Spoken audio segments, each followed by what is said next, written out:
The Detroit Pistons seem like this team born out of the 1980s and 90s with blue collar basketball. They punch you in the mouth. They win the rebound battle. They win the points in the paint. They're willing and they love to take mid range shots. And yet somehow they're also the best team in the East. They're the second team in the league to 21 wins, and it's all on the strength of Cade Cunningham in this blue collar sort of gritty style of basketball that they love to play. They really have embraced that junkyard dog attitude. They win the points in the paint, they win the rebound battle at +5 on the offensive glass. A lot of that was Isaiah Stewart, and they were down as many as 12 early in this game in the second quarter, battled back and made this a dogfight the whole way. And this was a chippy playoff attitude, playoff atmosphere type of game.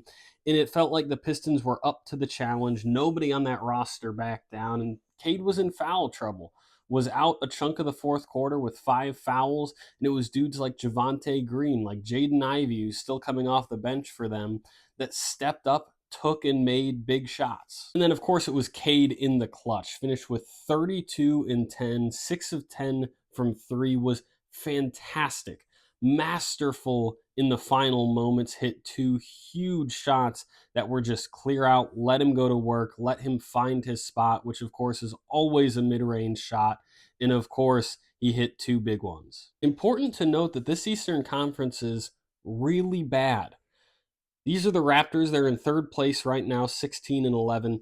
They would be a play-in team in the West. And I don't mean that like hyperbolically, like, oh, they're bad, they'd be a play-in team. Literally, by record, if they took that record to the West, they would be in a play-in game. What does that mean for the Pistons? Well, it means that there's a little bit more sense of urgency. This is a wide open East.